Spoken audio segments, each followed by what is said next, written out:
So what about I Am Legend? What are we talking about? So that was the movie when Will Ferrell and Martin Lawrence Oh, yeah, that's right. get together. They jump off the building, right? Yeah. Yeah. Was that the one he was like sent back in time to like the 18th century and became a knight? Yep. And then they met up with Jean-Claude Van Damme and just tore shit up. Oh, yeah. Wasn't The Rock in the sequel? They recast Samuel L. Jackson with The Rock. Okay. Yeah. Cool. Was that a movie called Walk Hard? No, that was Hard Dad. Bod. Seltzer? Hard Dads Are Us. Ooh. I watched that earlier today. It was great. Well, thanks for bringing that here. Yeah. This is PodcastNV. Welcome to PodcastNV. Where everything's made up and the points aren't real. So I guess we should start off with Listener feedback?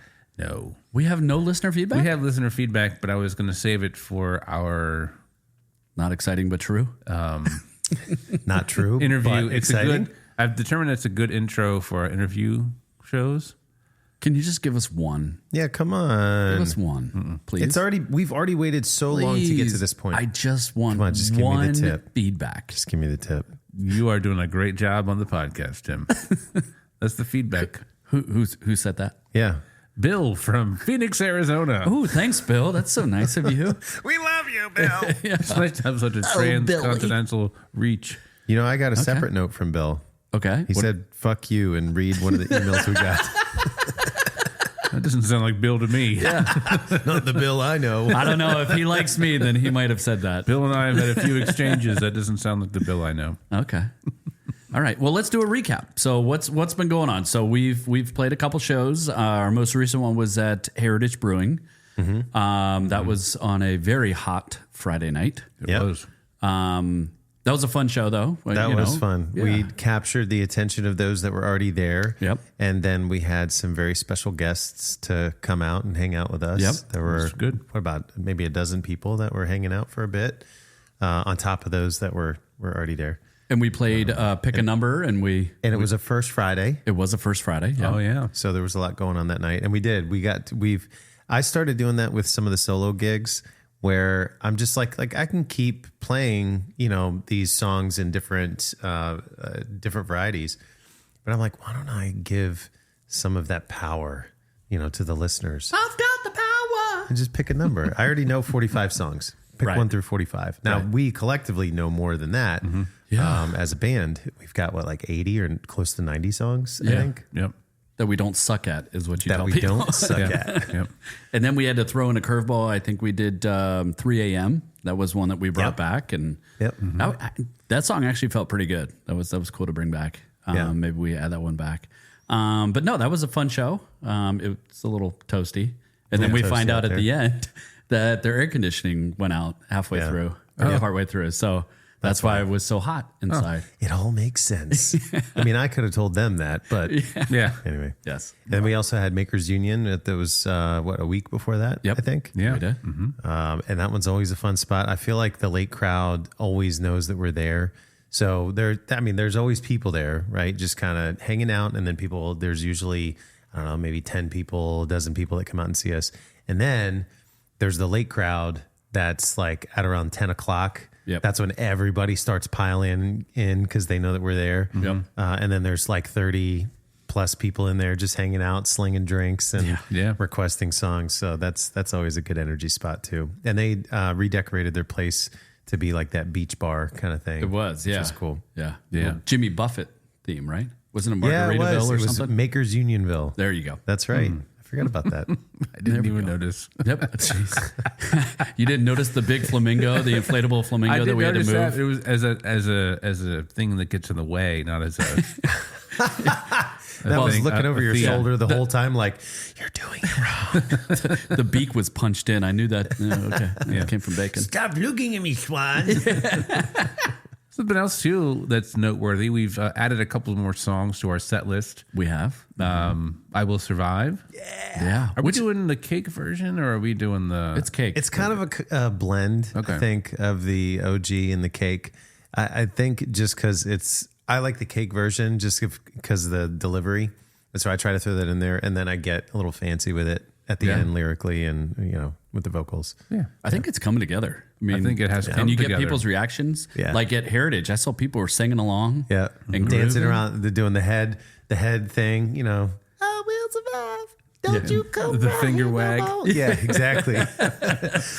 Now go. Walk out the door. That's actually Bacon in the background. So we can't see him. Oh, is that why he just you does the did. one hand during that part? Yes, Because he's exactly. doing I'm this. just like shaking that finger. How dare you? How dare you? Yeah, we're trying to add some more songs. And that honestly kind of sparked by some of the Thursday night stuff that Bacon and I have been doing as like a little duo. We kind of branched off recently. Yeah. Have we talked about that since? Oh, not really. Well, have you come up with a name yet first? Or are you just still doing the Bed B&B? and breakfast? I don't know. Well, the question is, that would make you bed, which, Makes you breakfast. That's actually not bad. damn, that is pretty good. That kind of makes me envy you as bed because there's nothing more I'd like to get into it more than bed, really. I don't know. Breakfast is my favorite meal of the day. There you go. You can't go wrong. That's also I'm true. bacon. Yeah. So, And because of this, you went out and got a whole new drum kit. yeah. did, Tell us about the new set. Yeah. Yeah, so I got a cajon. A cajon. I struggle. Tell me saying more, that word. hard dad. Brought to you by Hard Dad Seltzer. So yeah, I got Bacon's cold. I struggle. I struggle with that word because like it's weird for me to have the H in the middle of that word. Cajon is just like a weird. Right. I think it's just the way you say it. Cajon. You specifically. There you Yeah, go. yeah. I Just know say it's cajon. it's a me thing. I'm sure Yeah. of it. Yeah. But yeah, I got a Wrong cajon. emphasis on the wrong syllable. I got this box. It's made of wood. It has a hole in the back. It's made of wood. And I sit on it. Are you the man on the box? I am the man on the box.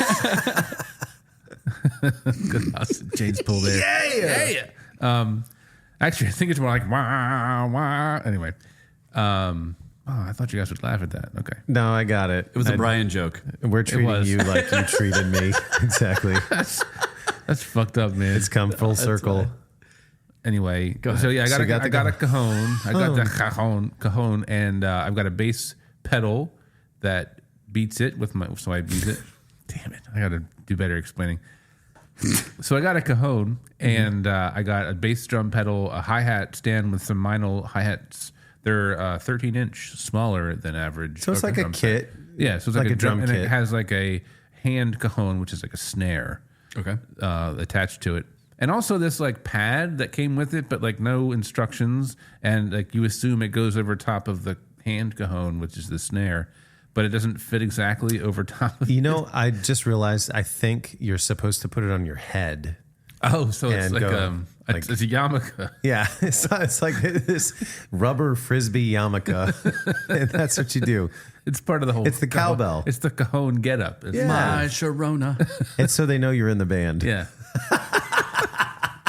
So I play this kit with doweled sticks, and I got like a little shaker, and I got a little foot. He's on his Tambourine. game tonight. I've also just recently added the bongos, so I'll have those to play. Oh, as you well. got the harness or the bracket or whatever that yeah connects to so, it. Cool. Yeah, so I'm going to be using those too. I think that'll make the set a little bit more interesting. So to use now, those as well. now all we need is to get the cymbals between his knees and the accordion between his elbows. Yeah, And a tambourine on your foot. I already have a tambourine on my foot. Oh, then that's perfect. does. Look at you. Yeah. The whole shebang. He's a toe tapping son of a bitch. I'm so proud of you. Yeah. So it's cool. It creates a different atmosphere and obviously adding some new songs to the list to try some stuff out. But yeah, it kind of, it's just like an arm, an extension of Radio Envy, which is kind Very of cool. Yeah. I like it. Bed and breakfast. Yep. I like it. It's like the Thor's hammer of Still you waiting throw for it. and it comes back to you. Nice. Yeah. It hammers you in the back. I think All Star was head. another one, right? All Star. Yeah. All Star Smash Mouth. Yep. Yeah. That's another one. There's a whole list of others that we've added. And we had a practice and kind of threw a few songs. The other one was the LA's. Is that what it is? There she goes. Oh yeah, There she goes. circles again, running through Yeah, it's my the LAs. veins. Yep. Yeah. Yeah. Dun, dun, dun, dun, dun, dun. Yeah. Love it. Yeah, so there's some new ads in there. Very cool. Still getting used to it. It only took me 10 years to memorize the 45 or 80 songs that we do. Give or take. So, Look at you. but it's fun.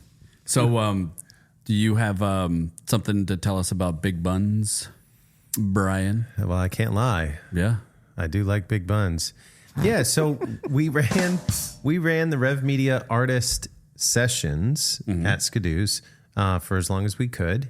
And when that series came to a close, I was approached by I think he's the GM. He's definitely a manager there for specifically the Big Buns in Arlington at the Village in Shirlington, and asked if I could play this like 10-week, it's like 9 or 10-week series on Thursdays. Okay. And I knew that I couldn't commit to that, but I also thought, well, how interesting could it possibly be to have me every single week for the next 10 weeks? Amen. Like that could be fun. I mean, it's not that you've known me for what, 22 years? God, Give or take. something like that. But I was like, having just come off of the artist sessions, I was like, what if with them wanting these solo and just one, so it's only 2 hours. So just having one artist for 2 hours, why don't we, pivot over to an artist spotlight? Okay. So I reached out to a bunch of the artists that we had in the artist sessions and found many of them that were very interested. And so we lined them up. So it's every Thursday. It's for about 2 hours between 7 and 9. It's right there on the corner. Their burgers, if you haven't been there, they are insane. Really? I don't know what it is. Sprinkle a little crack on it. Let's get out of here. That's how good it is. Legal disclaimer: they do not actually No. sprinkle crack on them. No hard drugs anyway. Just the light ones. Yeah. But Very cool. it's a good spot. And so, yeah, we'll do the summer series. I think it ends on the 12th. The last artist that we have is going to be Vanessa and her buddy Greg. V&G. V&G acoustic duo, yeah. So, but we've got David Sparrow coming up next. We just had Tejas. Brittany Frazier's coming up. Nate Finn, who's someone that I had on the schedule for the artist sessions at Skidoo's that we just didn't quite get to. So I'm excited to have him out.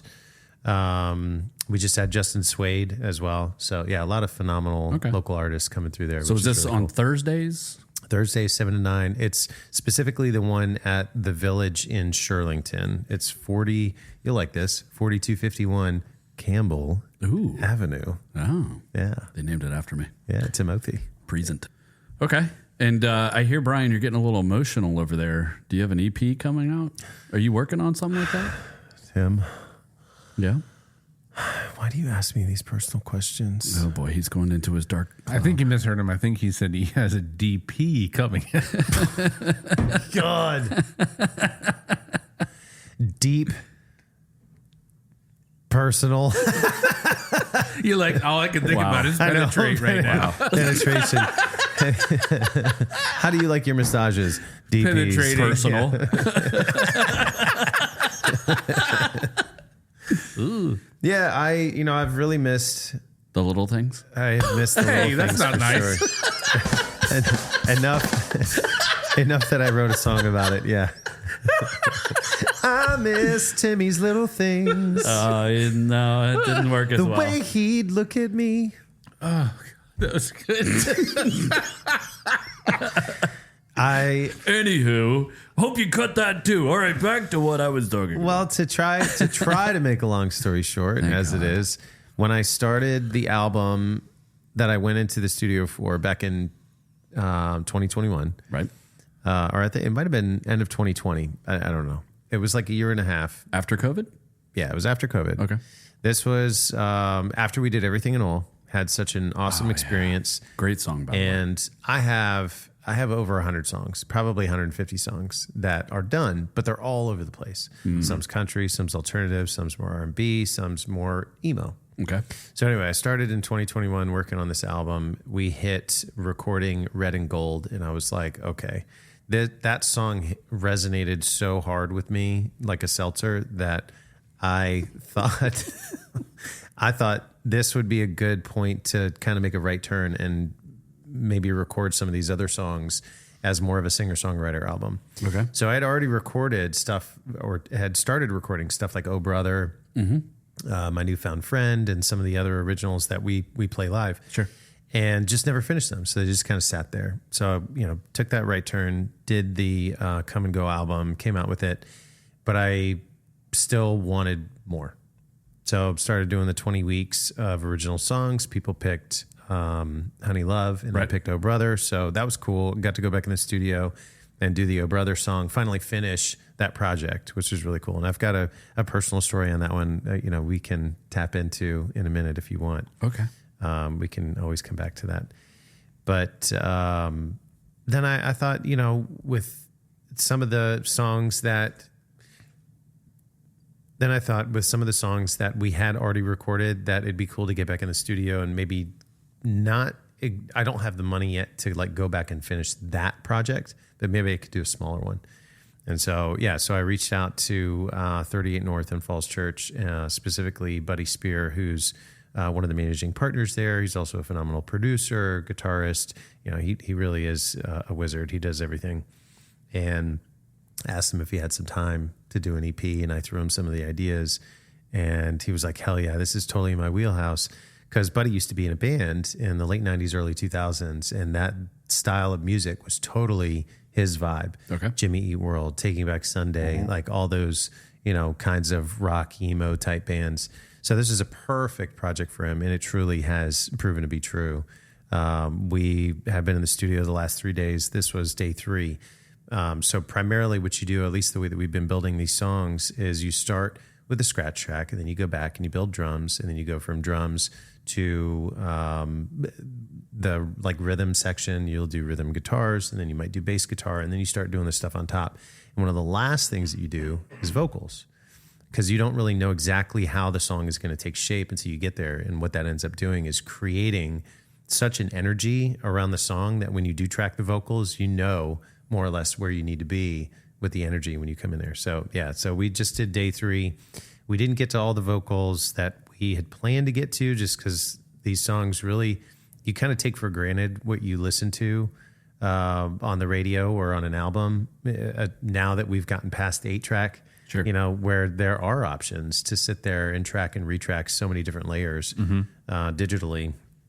And so we will probably have at least one more day in the studio. It might be 2 more days. Okay.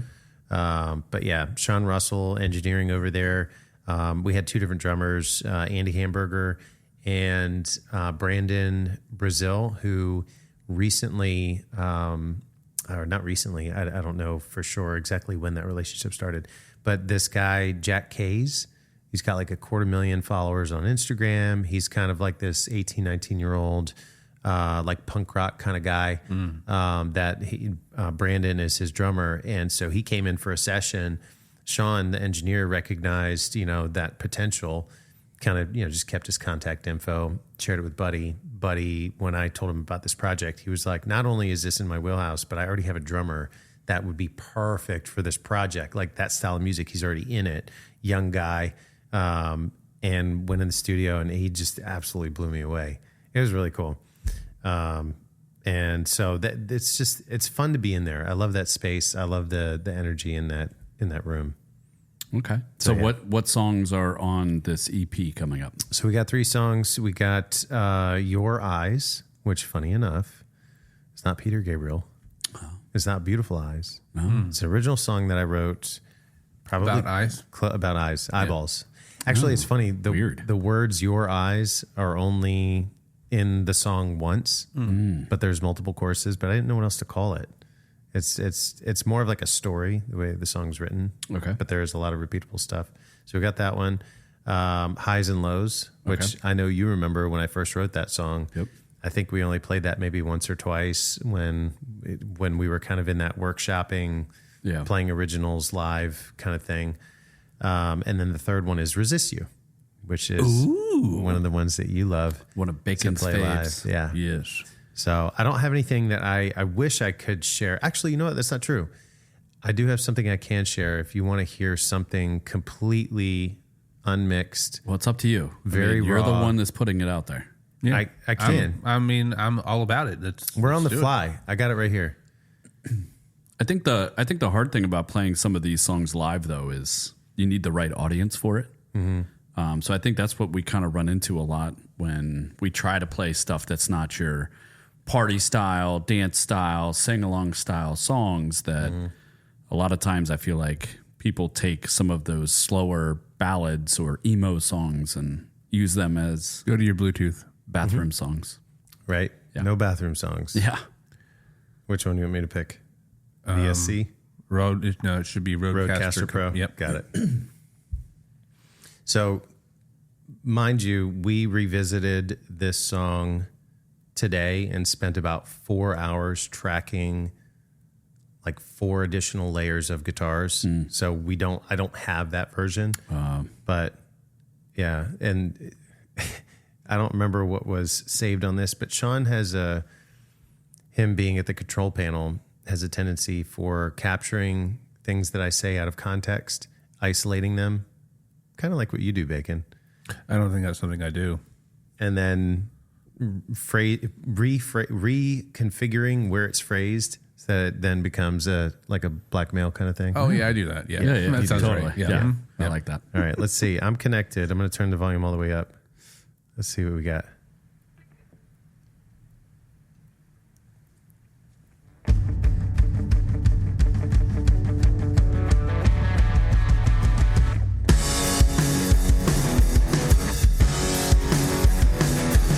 No vocals. I had him take the vocals out because I really need to sit with the music overnight.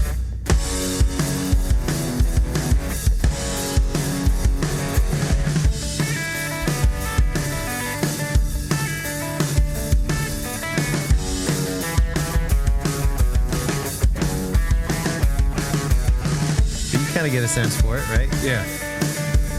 It's a different vibe than I was expecting. Yeah. Same. Sounds like a chorus is coming up. I'm trying to get this off my mind.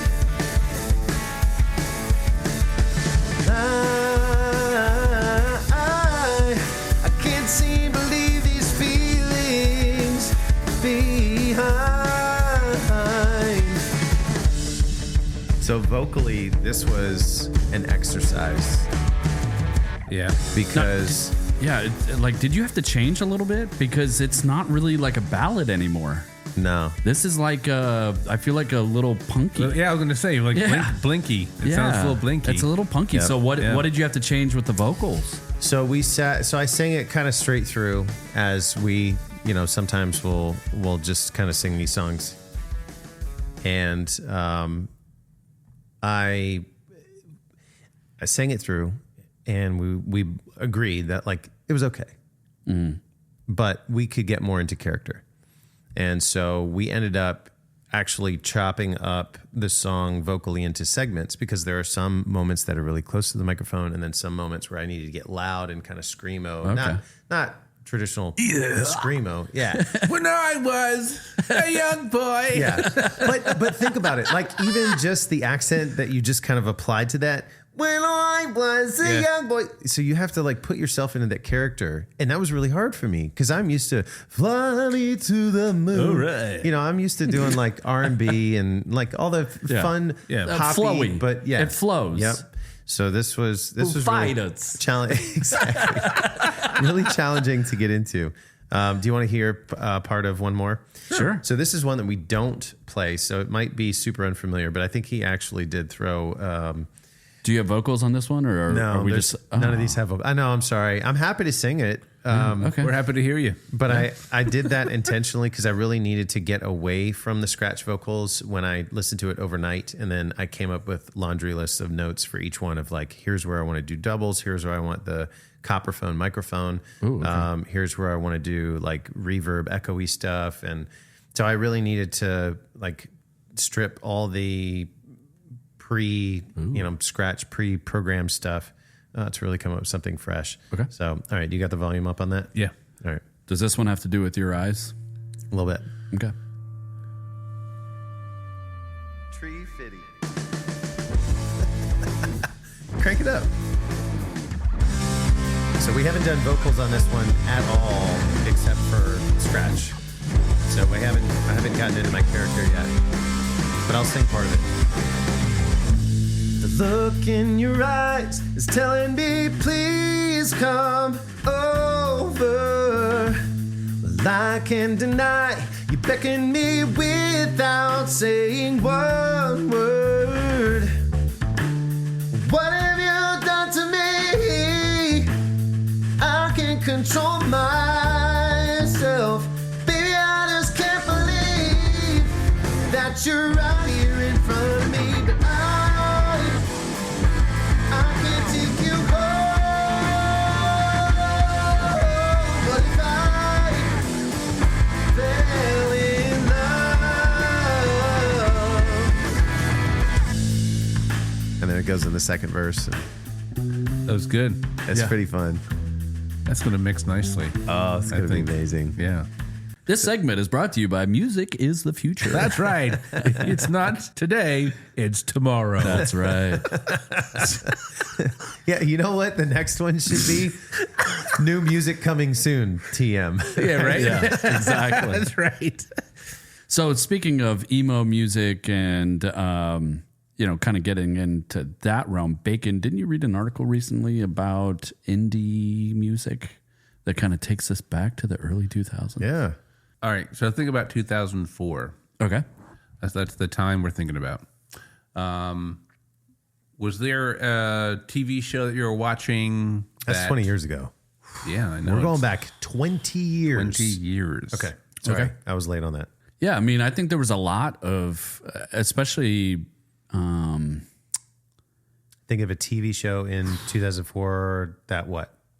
That introduced you to a new song that was like during a very heartfelt moment. There was this song on in the background. like- You're like, that sounds like I a don't band. know the name of the show, but I feel like Yellow by Coldplay, maybe. Probably. Yeah. I feel like there was, I can remember, 2004, there was a girl I was dating at the time that was really big into Grey's Anatomy. And I remember The Fray. Oh, yeah. Another great band to Yeah. tie to a TV show for sure. There was a lot of different TV shows, especially on, your regular TV, right? So, C-dubs. yes. Oh, take me back. Which was great for a doctor show, right? How to Save a Life. But I had never heard of The Fray. I mean, they had, Cable Car? They had the That was their first song, 2 right? seconds on the clock or whatever that song was. Cable Car. Oh, is that what that's called? Yeah. Oh, okay. Sorry. Yeah. I don't know. So song that names. was their first song. But then that song really, helped them take off. Yeah. But they were kind of a no-name band, and I think there was a lot of other bands like that. Smallville was on back then, right? Smallville was on back then. Even the lead singer of the band that did the theme song auditioned to be Superman. Oh my gosh! So he was like a singer in a band trying to go the 30 Seconds to Mars route. Wait, was it the guy There we that they go, ended like up Jared casting? Leto. No. No. Oh. Yeah, no, I know what you're talking about. And then we had, was that like the same time as? Remy Zero. That was the name of the band. Sorry. Oh, yeah. I remember them. That's around the same time as like Dawson's Creek and the OC and those types of TV shows were on, right? Yeah, and the OC is specifically known for like Pacific. kind of California. Yes. they're California. We used to do that song. Yeah. yeah, and they When I used to know how to do solos. You're too hard on yourself. I got fat fingers and arthritis. So a lot of those TV shows I remember had songs, but they weren't really on the radio. Yeah, how did they even find out who they were? Tell me their secrets. well, I don't really have the answer to the secrets, Okay. but I can tell you that 2004 is a specific year for indie music where things kind of changed. Before 2004, there were these indie artists that just were playing out there, hopefully getting signed to some, this obscure mostly West record Coast? label. No, this is all everywhere. over? It's Okay. everywhere, as far as I know. Myself included. When I was in Plunger, like we were like an indie band we weren't like mainstream, quote unquote. Could have been the band name. Could have been. And we were trying to make it in that time period, and we could have been on a TV show. Yeah, we could have been a contender.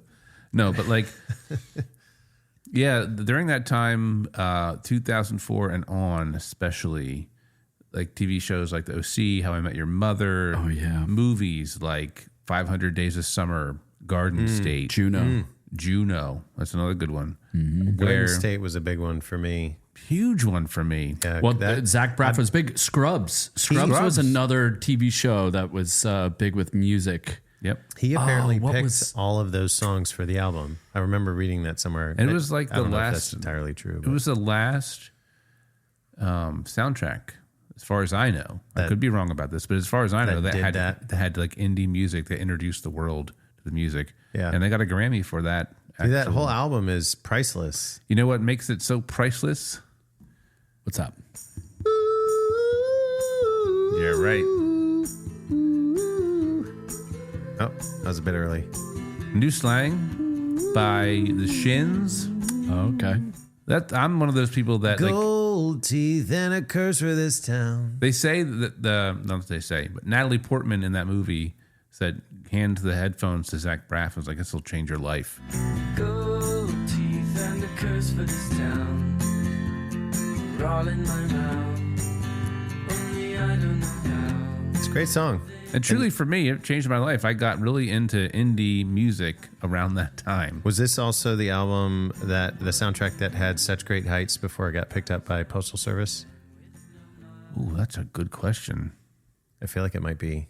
Now, was this after? I think it might not be Iron and Wine, but that's another band from that space. Yeah. I'm going to check. Was this after, or I guess still during, or maybe in the late stages of like the Napster, LimeWire, all of those streaming services? Because I think it was before Apple. Definitely before Apple Music, when it used to be iTunes. Yeah. It was more the LimeWire age or the Pirate Bay stage. Because I remember Napster was more in my high school years. You guys remember Morpheus? Yes. But I think the only the thing that always got me was Iron and Wine. It is Iron and Wine. It is Iron and Wine. And was it on that album though? Yeah. Yeah. What was always so bad about downloading all those songs illegally, it was always like the DJ K slay. We the best. Or your computer just like crashed every time you turned it on. You have a worm. But I think what was cool about that was like, especially with like Scrubs or OC or whatever. Yeah. You'd hear the song and then you'd look it up and try to find it. Sure. Right. And it was never somebody that you knew, like David Gray with This Year's Love. Oh my God. What a great song that was. What a great pull. I think it was Scrubs. I could be wrong. I'm sure Jamie will correct me, but I feel like I heard that song and Girl Next Door. Oh, that movie was. Yeah. Oh God. Yes. What a movie. That's right. Alicia Cuthbert. Yes. Is that her name? So hot in that movie. So hot. Yeah. But yeah, that's right. So, okay. But you would hear these songs and not know who the artist was. It almost felt like, you were an insider. Yeah, but that was also during the time, like one of the last episodes we just released, we were talking about how you didn't know the lyrics until you pulled out the sleeve from the CD. Like that was a period of time where you didn't really know artists unless they were on the radio, or you just happened to take a chance on an album that you saw in the store and you're like, this one's under new releases, whatever, give it a try. Yeah, because you couldn't look everything up on the internet. It wasn't a YouTube situation where you could just do your research before you jumped into it. Yeah. So hearing them on the TV shows, and you're like, what else do they have? What else do they do? I think a lot of it has to do with the fact that the age that we were back then, and maybe the relationship statuses we were all in, because I think all of them kind of hit, right? You big softy. I know. You picked that song and you're like, the place that I was in. But it's true.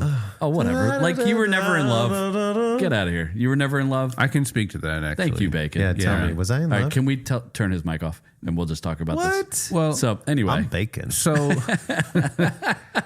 There was this girl that I dated in 2004 specifically. Because of She Dawson's and I Creek? got together around 2000. No, that was in the 90s, actually. No, but like when we first started dating, she started sharing music with me. Like I had been always like classic rock, alternative, but she started sharing me this like indie stuff, like this one It's called band a mixtape. Okay, we were making mixtapes. She made for me each a other. mixtape. Yeah, And she introduced me to bands like Saves the Day. yeah. Running against your body. Cut some flesh away. Carry this. She introduced me to the Shins actually before the Garden State movie came out. Have you ever heard of Thursday? It comes after Wednesday. Yeah. And it's before Friday. It's a Yes, band. yes. It's a band. Are you Sorry. sure it's not the Wednesdays you're thinking Well, of? the band's called Thursday. Tuesdays. The song is called Understanding a Car Crash or Understanding in a Car Crash. That era of music definitely hit me. Midtown was another band that was popular in that time. What else? I was all over the place. Jimmy Eat World, big Jimmy Eat World fan. Yeah. Were they indie? Would you consider Jimmy Eat World indie? I thought Jimmy Eat World was more alternative. Yeah. They were like DC 101 alternative sorry, guys. rock. No, it's okay. But Think of it. I think that's the purpose of you bringing this up, right? Because there was definitely a blurred line between what was indie and what was mainstream, right? Yeah, because you would hear these unsung bands on the TV all the time, and you would be like, oh, I've never heard that band. Then, like, if it's a popular episode and a whole bunch of people turn in, suddenly you've got everybody listening to, Float On by Modest Mouse. Yeah, and honestly, if you listen to any other song by Modest Mouse, it doesn't sound anything like this song. It's true. It's all screaming your head off like you're in this glass case of emotion. Like, what is happening right now? Milk was a bad Yeah, but holy cow. Well, a good example of like indie and pop, Okay. and is a band that came out during that time. The Killers. Oh, of course. You can't go to So good. any bar doing karaoke without somebody singing this song. So good. Everybody knows all the words. This song came out in 2004, Okay. which means it's 5 years away from being classic rock. By your definition. According to you. So you say. still in it, man. But an example of a band that like was a hit. It's Grandpa Simpson. And one day it'll happen to you when what you thought was it isn't it anymore. And all you can do is open pickle jars. With your fat arthritic fingers. So the point that I think we have tried to make, I'm not sure if we've gone there yet, but 2004 was like kind of a touchstone for indie music when it hit the mainstream, the monoculture, if you will, where everybody heard these indie artists, and then indie became mainstream. So what did indie really mean in the first place? Like, was it like if everybody was already headed in that direction kind of thing? Like, was it a sound? Was it a movement? Was it a kind of category? Like, I'm not signed with a major Maybe label, it's just so a I'm placeholder. indie. It's just a placeholder. It's that spot that you reside within between being completely unknown and having the opportunity to sell out. And you know what else happened in that time? Can you guess what else came about in the time between 2004 and 2008? Big shift in the music industry. Did Napster get crushed? No. Spotify. Before that. Yeah, I was gonna say I don't think Spotify The was a thing yet. iPod. Before that, I think, iPod. was a television show. Cheers. No. I think you're a decade or so too late. Frasier. What the fuck are you talking about? American Idol. Oh, that's right. Yeah. That's the year I tried out. Yeah. I Really? tried out for American Idol the first year that they did it. And? And you may or may not know this, Tim, actually, which is surprising. I may be dropping a truth bomb on you.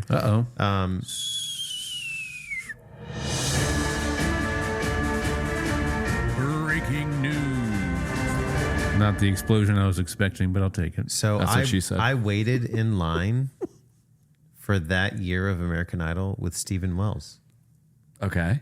our boy from high school, Yeah. choir. And You're in line, and then you get to the point where you have to sign the form, and then they make you wait there basically overnight. And that's the way that they did it. I don't know if they've changed their structure. So they set you up with these 5 or 6 booths with 3 judges, and they line you up, like 6 or 7 in a row, and they just go sing. They listen to 5 seconds of you singing, what did you sing? and either you're in or out. If they don't like you within 5 seconds of listening to you sing, they cut your wristband. And then you have to do the walk of shame. Physical. Yeah. That's It's- physical rejection. And then did you turn and you're like, I'll show you. I'm a great singer. I'm standing there in my corduroy pants and my t-shirt with Sounds holes like in a it. song. And I say, Country song. In my corduroy pants. probably smelled like reefer from the night before. Right. Reefer, what is it, 1968? Reefers. Bump, bump, bump, bump, bump, bump, bump, bump. And so they finally got to Steven, Okay. and they cut him almost immediately, and I felt really bad. What did he sing? I don't even remember what he sang. Oh, okay. I Will Survive by Cake. No, he sang that as he was walking out. Okay. And he's like, "No, you walk out the door." I first sang "Water Runs Dry." Okay. Let's don't wait till the water runs dry. Right, Boyz II Men. Yeah. And I was obsessed with Boyz II Men at the time, and so that's why I picked them. And they stopped me, and they were like, "Okay, love the voice, but we need something else. We need different pants. We need." They were like, corduroys aren't working for They're us. gonna to wear your corduroys, at least put a sweater on. and I was like, I have other colors. You smell like the reefer. I got black. I got brown. I could be green. I could be, yeah. Okay. These kids these days. Yeah, exactly. Smoking the reefer. Is that Bill Shakespeare over there? You using that paper for writing or for rolling doobies? Anyway. All right. So you sang Water Runs So Dry. I sang Water Runs Dry, and they were like, love the voice, but we need more energy. So they were like, well, sing something else. What else do you have? And the first thing that I thought was, Oh, boy. doom, doom. In the still of the night. Yeah, Okay. so I sang in the still, and I got really into it, and they were like, yes. And they were like, now take that energy and go back to the first song. And I was like, I have to take direction? What is this? it was so bad. And they were like, honestly, you were great, but they were like, come back next year. Psh, cut the wristband. And so we all walked out of there losers. But that was the year that Kelly Clarkson won. It was. So, and I don't know if I could have competed with that because she's incredible. I guess when people like William Hung made it through, I guess they had more energy than Well, you. he Is that bangs, what that was? doesn't he? He bangs. So that was the other thing is you guys, you already know, 20 years in the making that they also pick people that they think they can kind of exploit. You'll be hilarious to turn into a thing that people make fun of. Ratings. Not the drama, the comedy. Yeah. Yeah. Well, at least at least you didn't go that route. You got cut before they took you that way. So can I tell you guys what else was on the forum? So the forum is like incidental stuff, like in case something happens to you, blah, blah, blah. But on the other side of the forum, it's if you perform any original music, They own it. they own it. Yeah. Even if you already have it copywritten, because they then have this legally binding document that you've signed to say that you've agreed to then pass over the copyrights to them. And I remember signing that and then not making it and then thinking to myself, not that I had some stuff written, but I was like, man, like what a weird thing to put in front of someone who's, just walking into this and doesn't really know what they're getting themselves into. And just hopes they can hit that high note on the Whitney Houston song. Yeah, you know what sure. I mean? Yeah. Yeah. So it just felt weird to me. And I was kind of glad that it didn't go anywhere. It's good that you waited till the water ran dry. Well, I think that's partially the reason that we thanks. don't really see much more of the winners of these shows. Like point me to the voice winner that did anything. Michael Huntley. Yeah. Yeah. So what happened with I don't know who? where he is right now. Michael Huntley. He's from Fredericksburg, Virginia. But the reason I bring up American Idol is because so So American Idol started in like 2001. It wasn't until like 2004, 2005, they started bringing these indie artists, and people would come in and sing the indie artist song that made the top 10 that week because it was on Grey's Anatomy. Oh, okay. Do you know what they do though with the top 10 winners or top 10 contestants of American Idol? Don't they go on tour? They go on tour. Yeah. Now, the expenses of travel and food and stuff like that are paid for, but there's no salary associated with it. Right. You've got to be kidding And me. you are contractually obligated unless you want to buy out of that contract That is exploitation, bro. to travel with them. So you're basically like, they're just giving you scraps kind of thing, Is fame worth that? right? man? Could you imagine having a family and being like, I got nothing to send you home. So you're Yeah. like picking up part-time jobs in between these gigs Yeah. while you're traveling with them. I don't even know what you would do. I think the idea is that it's kind of like your kickstart, right? And so it's your first experience, it's your first exposure, you're getting out there, you're building somewhat of a fan base that when the training wheels are off and you're out of American Idol, then you can kind of grow and prosper and stuff, right? Don't forget October 5th, we're at Sinistral. Come check us out. In the meantime, check us out on all of our socials. And Bacon, anything else from you, buddy? Like and subscribe. That's right. And B-Rye, can you I'm bacon.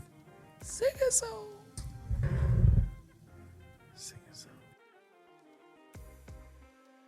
This podcast was produced by Bacon Wave Podcast Production in association with Revelry Media Productions. Michael Bacon engineered this podcast. Video provided by Brian Johnson. Snackies provided by Timmy C himself. That's right. If you enjoyed this podcast, please share it with your friends and even your family or anybody, I guess, please. To get in touch with us, send us feedback at podcastnv.com. Follow us on Instagram at podcastRNV and on TikTok at podcast.nv. Visit our website at podcastnv.com. We'll see you soon, baby.